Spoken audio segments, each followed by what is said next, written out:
Do you remember seeing this commercial? It was for ice cream. You know, ice cream? Literally. The symbol of sugar, spice, and everything nice? Yet they did this. Ew! What the fuck? I saw this as a kid. Do you have any idea what kind of mental damage this could do to a child? Which begs the question, why do big corporations do this to us?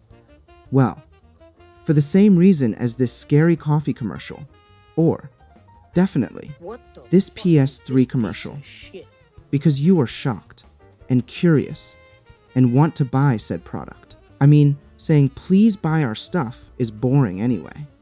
So, why not opt instead for psychological warfare? Of course, these advertisements are only traumatizing. But the big brands? They tend to kick it off a notch with their marketing campaigns. You see, every major corporate disaster begins in a boardroom with an executive and a bunch of highly trained marketing professionals. You expect them to calculate every variable before launching a campaign. But somewhere during those mind-numbingly boring meetings, a collective hallucination occurs. They greenlight ideas so deranged, so fundamentally detached from reality, that the resulting fallout permanently rewrites industry rules and causes mass public hysteria. So, brace yourself, because the madness that you are about to witness is exactly what happens when millions of corporate dollars are funneled directly into pure stupidity. And the general public decides to respond with absolute, feral chaos.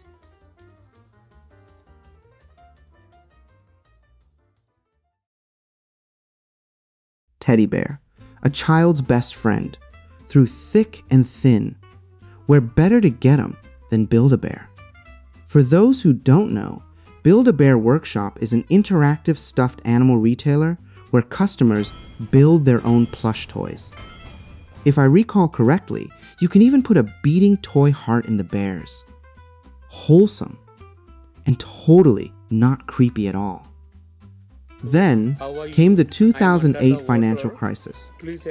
Company performance worsened through the years. It desperately needed saving. Something had to be done. So, flash forward to 2018. See, they decided to do something revolutionary.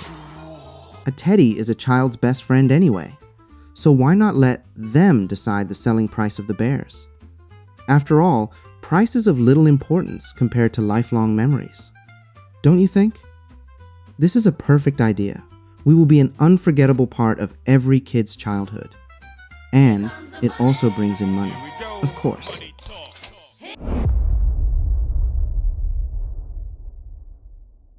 On that fateful day, Build-A-Bear launched their most wholesome campaign yet, dubbed Pay Your Age. It sounded exactly like what you thought it was. People could purchase a customized furry friend according to how old the child was. So, a 1-year-old child could buy a teddy bear for $1.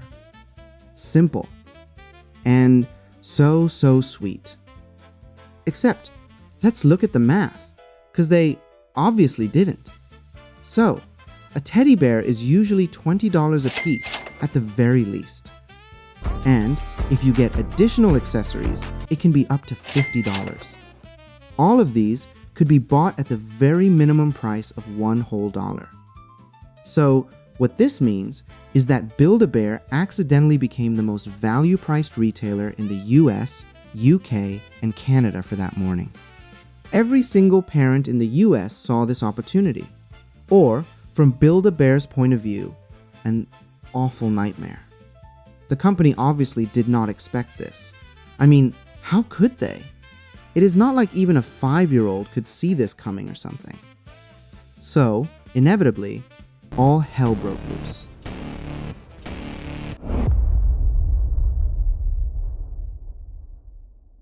In every Build-A-Bear locations, lines began forming, wrapping around stores and shopping centers into parking lots. It was happening everywhere, from Houston to Miami, with some shoppers waiting 9+ hours, the equivalent of a whole-ass work shift, just for a $20 stuffed animal. By mid-morning, things escalated quickly. Stores were absolutely overrun. Supermarkets and malls became actual battlefields. Law enforcement was involved. It was every parent for themselves. They were practically the zombies from World War Z at this point. Staff in Belfast were literally assaulted in front of kids, according to a few eyewitnesses. Some broke into tears at the front doors. So, Build-A-Bear hit the emergency brakes. People could no longer enter due to crowd and safety concerns. Build-A-Bear distributed vouchers to guests who were present in lines to be redeemed for a future purchase. So, understandably, the parents who could not obtain the bears were devastated. They expressed fury and heartbreak on social media in real time, a compelling wave of user-generated content that ironically kept the brand in the news cycle for days. The company itself also inevitably suffered. Revenues dropped millions year on year. However, the good news is that the event generated over 1 billion media impressions in a single day, making it one of the most viral organic marketing moments of 2018. So not all was bad, I guess? Well, there was no way for us to have estimated the kind of impact those kind of crowds. Sure there wasn't. Now, it might be crazy what I'm about to say, but something was definitely laced in the water in 2018. Because in that very same year, another incident took place, a more cheesy flavored one.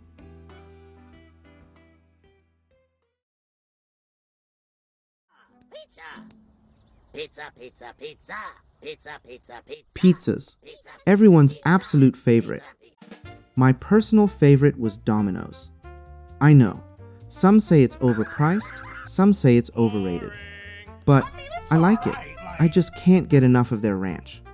So, many times I thought to myself, what if I could eat them for free, for life? Now, that's the dream. Except, for a while, it was not. It was a reality.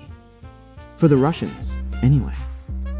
You see, that year, Domino's launched a campaign in Russia titled Domino's Forever.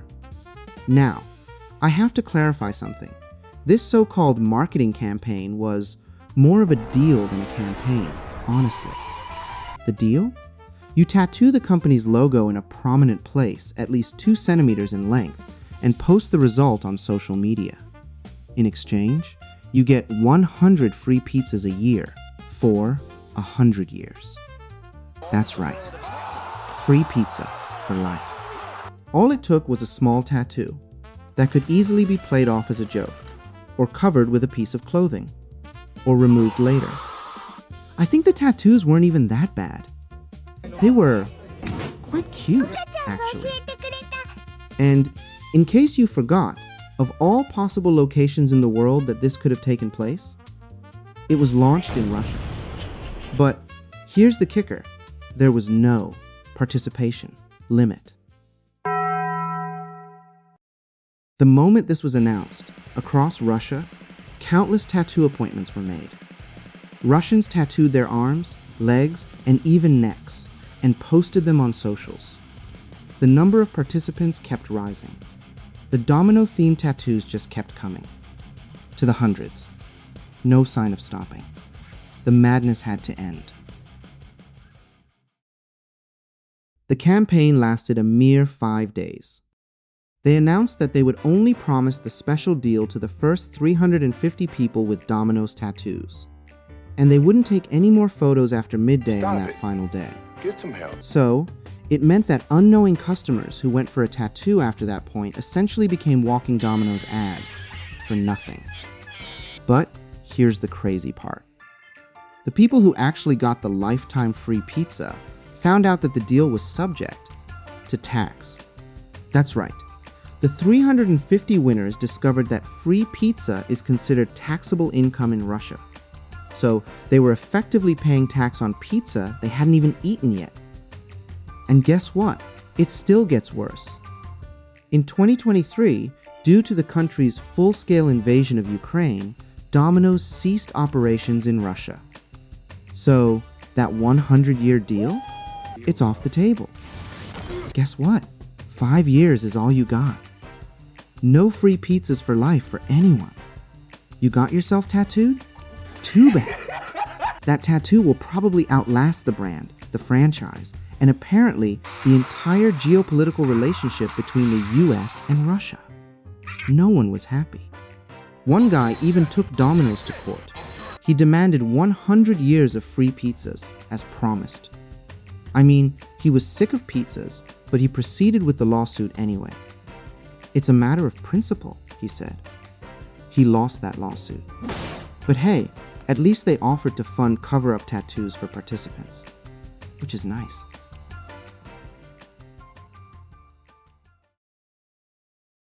If I were to ask you to think about a vacuum cleaner, what is the first thing you think about?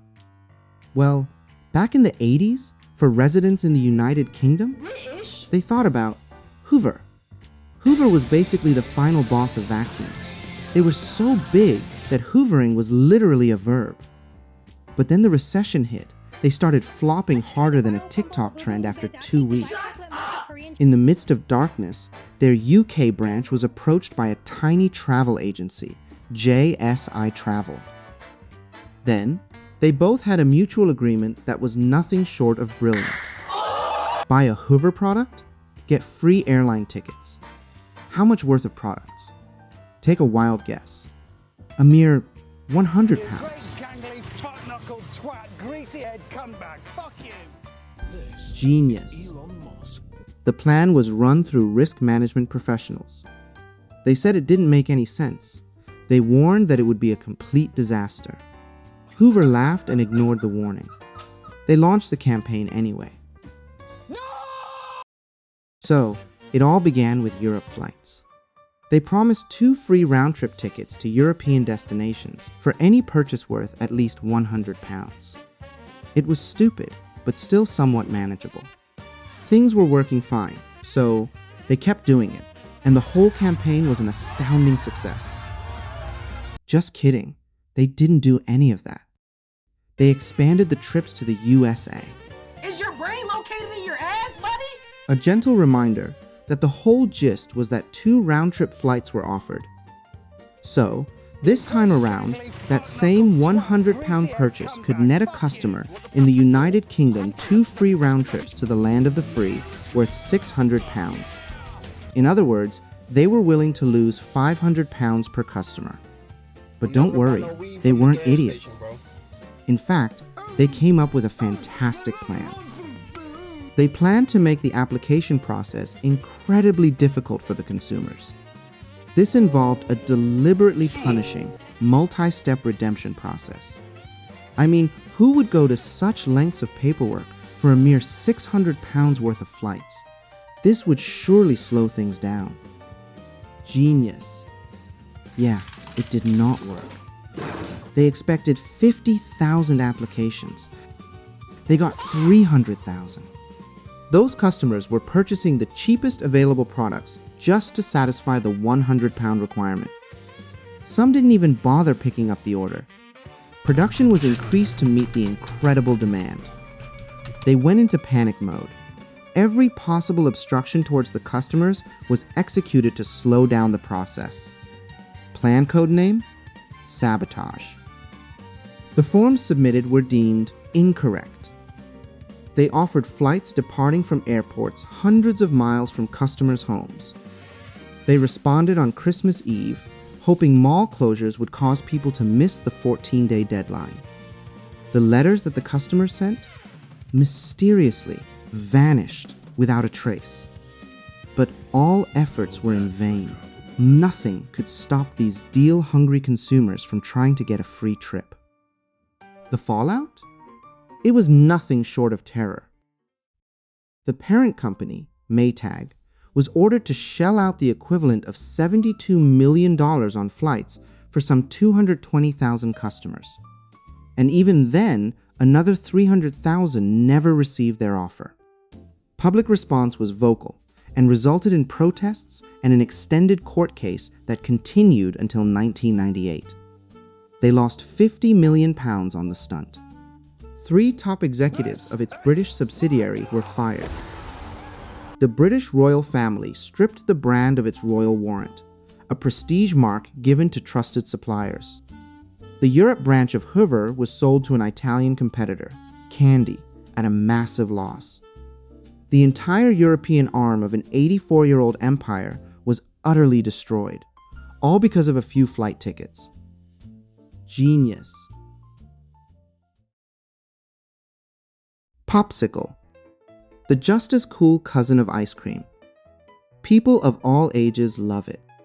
It is simply perfection. So, how do you make perfection more appealing? Well, somewhere in the land of the free, someone had an idea. Enter Snapple. You know, the juice brand that exists solely to give you a sugar crash? They were introducing a new line of frozen treats called Snapple on Ice. But they thought, a simple ad won't cut it. No, we need to go further beyond. How about achieving a Guinness World Record? So, here's the plan. They would attempt to erect the world's largest popsicle in New York City's Union Square. Lots of people will see it. They will take their pictures. They will remember it forever. They will talk to their children and grandchildren about the day that they got to witness the Guinness World Record's largest popsicle in front of their very eyes. Snapple will be the name in the history books, the stuff of legends. So they planned a 25-foot-tall, 17.5-ton treat of frozen Snapple juice to be raised with an enormous crane in the middle of Manhattan. The flavor? Kiwi strawberry. Yummers. It had been frozen in Edison, New Jersey, and transported to Manhattan by freezer truck. This will turn out perfect. What could possibly go wrong? But before we keep going, why not take a little break? Say, is it hot in here, or is it just me? Maybe I'll look at the weather. There will be chances for showers and storms. Today, Tuesday, June 21st, 2005, the morning broke bright and clear. The first day of summer is gorgeous and promises mild temperatures throughout the city. Around noon, the temperature is expected to escalate to approximately 80 degrees Fahrenheit. In other words, this was the first day of summer in New York City, one of the hottest urban heat islands on the eastern seaboard. That's right, folks. Snapple, a popular brand with teams of experienced marketing professionals, decided to showcase a gigantic ice pop under the scorching summer heat. It melted. The moment the massive freezer truck opened and a crane attempted to lift the 35,000-pound frozen monolith into a vertical position, the heat instantly melted it. Wait, sorry, my bad. Was I keeping saying melt? Oh, silly me. Melt was the wrong word to use. It catastrophically, rapidly thawed.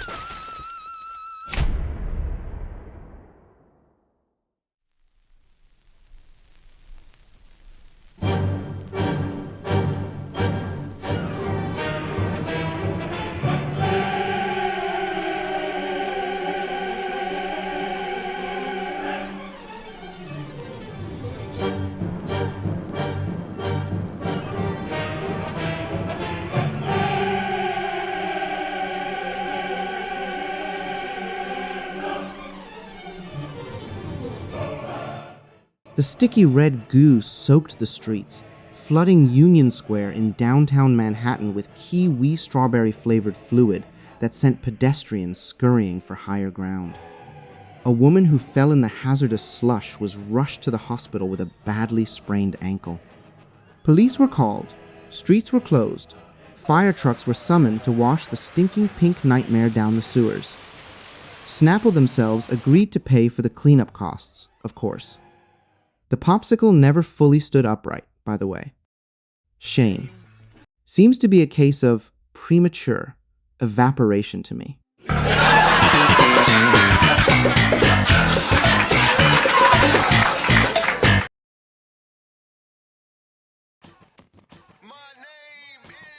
Are you familiar with this show? It's called Aqua Teen Hunger Force, aired on Adult Swim. It had a cult following among adults, particularly younger audiences. By late 2006, the show was preparing a theatrical release, Aqua Teen Hunger Force : movie film for theaters. Such a major movie release deserves an explosive marketing campaign, don't you think? So, a series of events transpired, in secret. First, they hired a marketing company called Interference. Then, that company proceeded to make 40 LED signs featuring a Moonanite, an alien character from the show. Each device measured about 1 by 1.5 feet and consisted of a strap of D batteries and electrical tape. Once this was done, it was sent to a local artist in the Boston area named Peter Berdovsky, nicknamed Zebler, and Sean Stevens, his co-conspirator. And finally, on a dreamy night in January 2007, they discreetly installed these devices in hard-to-reach spots around 10 different US cities, including Boston. For each sign, they were paid $300 by the marketing agency. The signs were small and were attached to locations like this. Totally not suspicious at all. And for a while, the signs were noticed, recognized, or ignored. Nobody was alarmed. But that was about to change. Real soon. A commuter in Boston spotted a weird-looking sign wired to a structural support column on Interstate 93. This time, the sign was not ignored. In fact, it was interpreted as something else entirely. A bomb. Now, in a normal world, this would be brushed off as an insane person making a scene. But remember, it was 2007, in the peak post-9/11 era. So, there was this extreme paranoia in the air. And that paranoia did not stop at that one random commuter. It got out of control. That civilian alerted the cops. And it didn't take long for the call to reach the Boston Police Department and the Boston Fire Department. An army of emergency vehicles arrived at the scene, including police cruisers, fire trucks, ambulances, and the Boston Police Department bomb squad. And guess what? Even they suspected it was a bomb too. So, they deployed all possible resources to locate similar devices within Boston. The signs were eventually found in many, many unusual locations. Oh, shiver my timbers! Shut up, man! Oh my god, we are under a terrorist attack. The whole city of Boston descended into madness. And the following events can only be described as mass social panic. Bridges and highways where the devices were found got shut down, and the Coast Guard closed the river to boat traffic. Helicopters and news stations aired non-stop coverage. This is an Avengers-level threat. Even the FBI and Homeland Security were involved. With extreme tactical precision and efficiency, they will get this done in no time. Except a few hours passed. It wasn't until mid-afternoon that day that an embarrassing truth was finally revealed. There was never even a bomb to begin with. Only a silly cartoon character displayed in a device that was a very typical movie-looking bomb. Turner Broadcasting System, owner of Adult Swim, issued an apology statement shortly afterwards. Turner and Interference agreed to pay a total of $2 million to agencies involved in the response.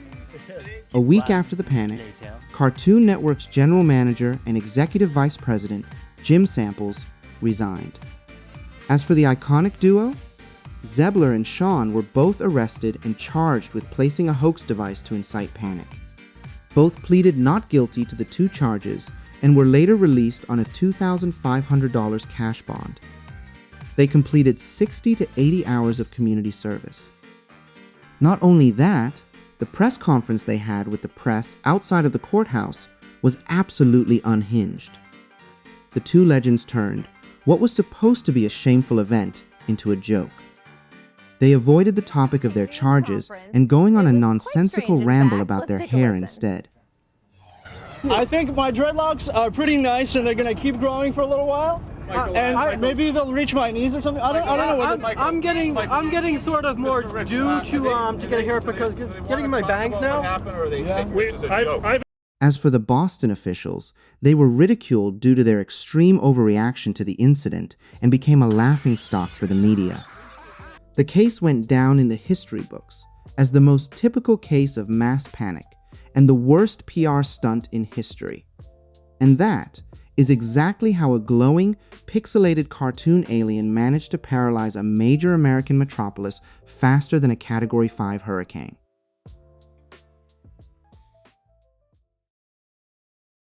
So, what the hell have we learned today? That parents can go into a frenzy over $1 teddy bears? Or maybe how the Russians are ready to sacrifice their own dignity for free pizza? Perhaps vacuum cleaners are worth 2 round trips to America?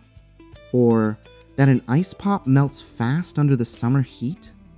Maybe the lesson is that the terrible corporate PR disasters were the friends we made along the way.